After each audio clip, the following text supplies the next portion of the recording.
नमस्कार, स्वागत है आपके अपने YouTube channel yes for success में। और हम पढ़ रहे थे उत्तराखंड के बारे में, उत्तराखंड के इतिहास के बारे में। और लास्ट में हमने पढ़ा था, इससे लास्ट वीडियो अगर इसकी बात करें तो हमने लास्ट वीडियो में पढ़ा था जो हमारा कुनिंद राजवंश था, कुनिंद या फिर कुनिंद राजवंश की बात करें तो उसके बारे में पढ़ा था। और अब हम उससे आगे बढ़ते हैं। आज दूसरे राजवंश की अगर हम बात करें, दूसरा जो राजवंश हमारा क्या कहते हैं उत्तराखंड में जो आया, जो अगला राजवंश चला, उसका नाम है आपका शकवंश। शकवंश या फिर इसको इंग्लिश में लिखेंगे आप शका डायनेस्टी, शक डायनेस्टी।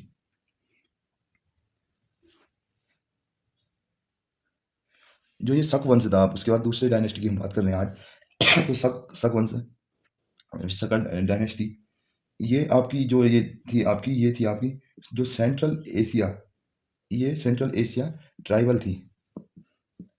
सेंट्रल एशिया ट्राइबल थी, यानी कि सेंट्रल एशिया की जनजाति थी। ट्राइबल मतलब आपका जनजाति।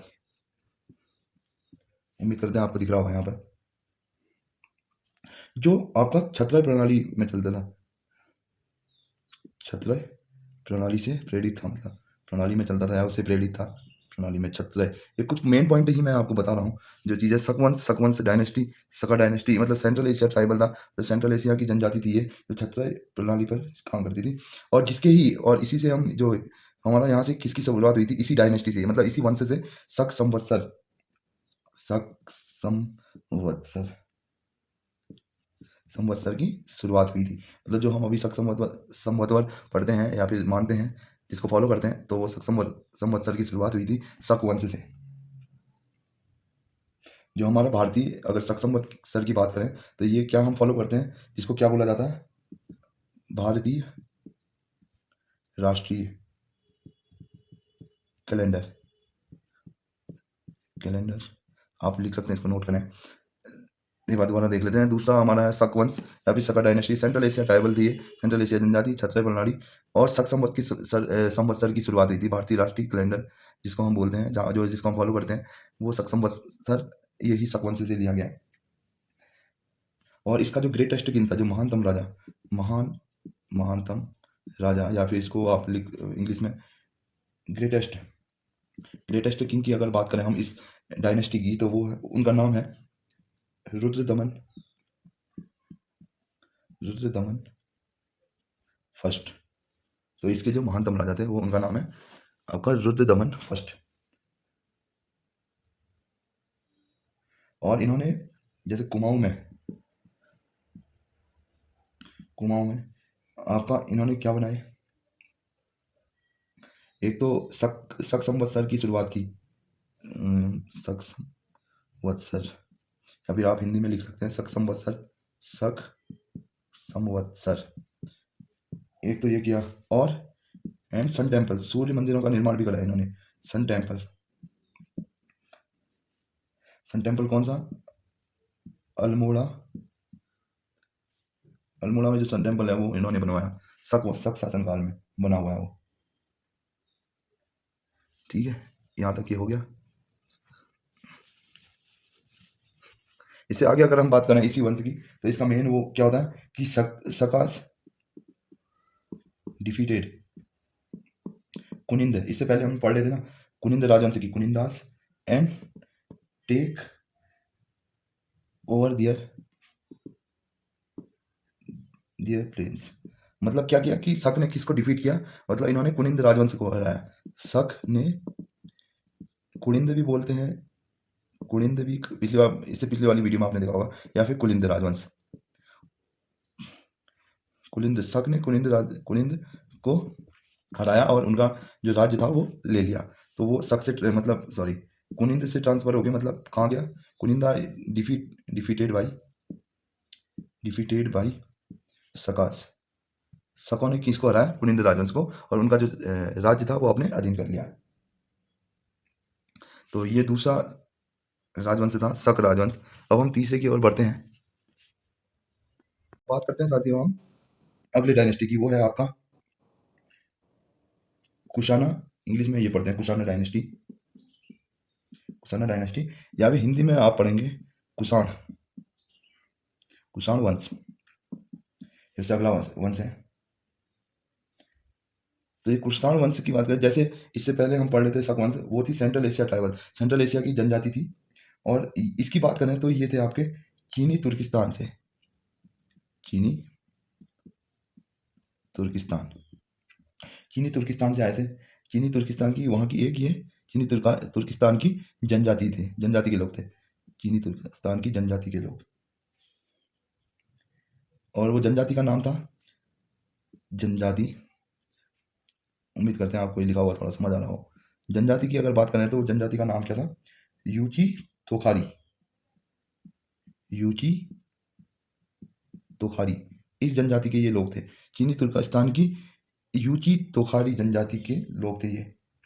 अब इसके फाउंडर की बात करें, इसके फाउंडर कौन थे, जिन्होंने इस मतलब फाउंडर मतलब जिसने शुरुआत की वो फाउंडर, इसका फाउंडर कौन था, कुजुल कात फिसस, कुजुल कात फिसस। आप हिंदी में चाहें तो हिंदी में भी लिख सकते हैं, कुजुल कात फिसस, ये थे। और इसी में एक क्वेश्चन आता है इसी कुषाण वंश से कि जो लॉर्ड शिवा के डिवोटी थे वो कौन थे।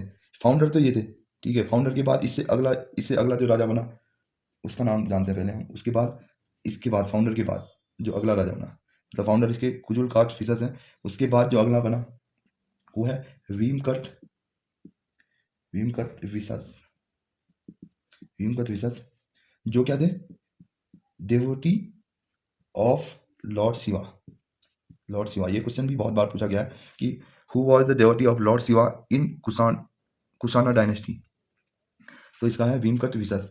तो ये क्या थे, शिव भक्त, डेवोटी ऑफ लॉर्ड शिवा मतलब शिव भक्त थे ये। और इसके बाद कौन आया, इसके बाद कनिष्का, तो जो मेन है मैं उन्हीं का बता रहा हूँ आपको, कनिष्का।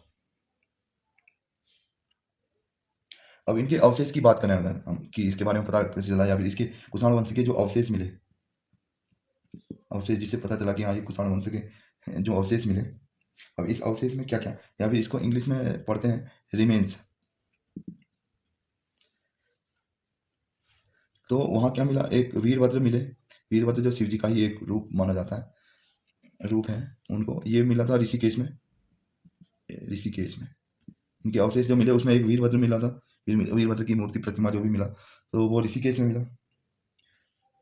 मोर ध्वज मिला, मोर ध्वज, मोर ध्वज मिला, ये मिला आपका कोट द्वार में, कोट द्वार में। गोविशान, गोविशान, ये मिला आपको काशीपुर में।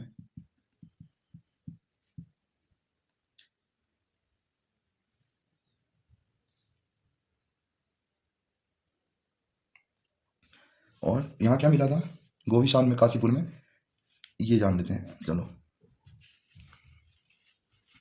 तो यहाँ तक हमने देखा क्या मिला, जो इनके अवशेष है रिमेन्स की हम बात कर रहे हैं, रिमेन्स में क्या मिला हमको, एक तो वीरभद्र मिले, वो मिले ऋषिकेश में, मोर ध्वज मिला कोट द्वार में, और गोविशान में, गोविशान मतलब गोविशान मिला काशीपुर में, गोविशान काशीपुर, काशीपुर में। अब इसमें गोविशान में मिला क्या हमको, 44 गोल्ड कॉइन, मतलब सोने के सिक्के, 44 सोने के सिक्के मिले, जिसको मुनि की रेती भी बोला जाता, मुनि की रेती।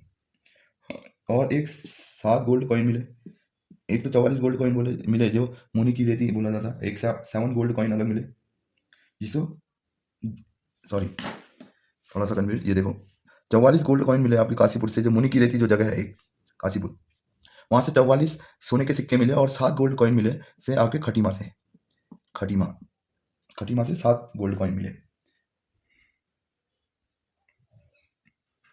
अब इनके पतन के बाद क्या हुआ, पतन के बाद जो आपका ये कुणिंद राजवंश है, इसके पतन के बाद क्या हुआ, कौन सा, यौधेय, यौधेय राजवंश आया, यौधेय राजवंश। लेकिन अभी देखो ये यहाँ पे ये जो यौधेय वंश है, अभी यौधेय राजवंश है, ये किसके समकालीन था, ये तब से चला रहा था जब आपने सबसे पहला जो पढ़ा था कुणिंद राजवंश, कुणिंद वंश के समकालीन, मतलब जब आपका ये कुषाण वंश का पतन हुआ, तो पतन के बाद किसने अपना वो किया? यौधेय राजवंश ने। लेकिन यौधेय राजवंश ही आपका कुनिंद वंश के समकालीन, उसके साथ-साथ चला हुआ ये वंश था। जो सबसे पहला आपने कुनिंद राजवंश पढ़ा था, उसके समकालीन में ये राजवंश चल रहा था। लेकिन इनके पतन के बाद, किसके पतन के बाद? कुषाणों के पतन के बाद यौधेय राजवंश फिर से आ गए यहाँ पे।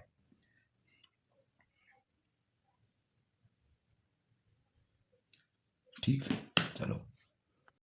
अब एक आध राजवंश हम वैसे पढ़ रहे थे शॉर्ट में, जो मेन है वही बता रहे हैं, वही पॉइंट। देखो अगला पॉइंट की अगर हम बात करें, यहाँ तक वो था उसका कुषाण राजवंश का पतन हुआ, पतन के बाद यौधेय राजवंश, और यौधेय राजवंश आपका कुनिंद राजवंश के समकालीन जो चल रहा था, वो यौधेय राजवंश ने उसको टेक ओवर कर लिया था।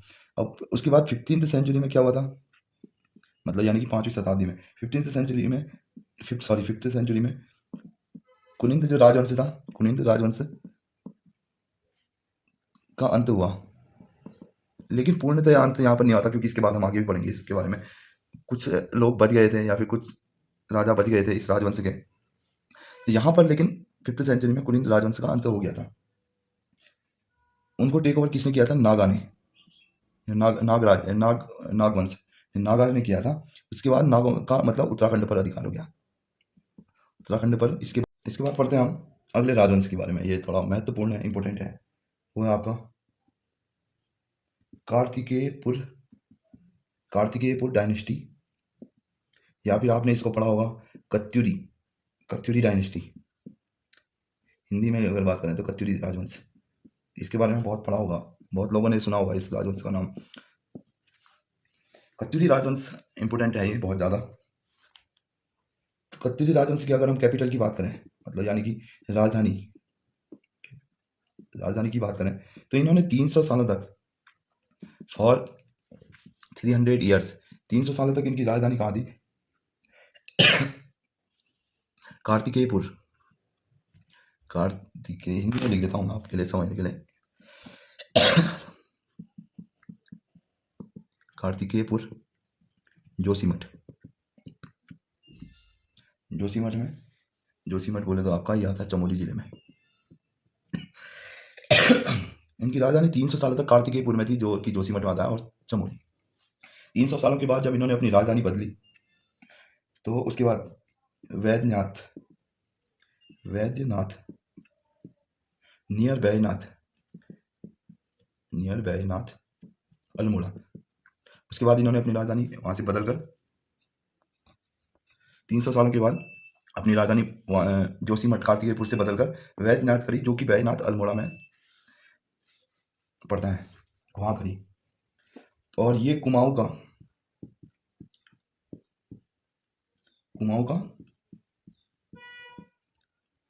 पहला ऐतिहासिक राजवंश था।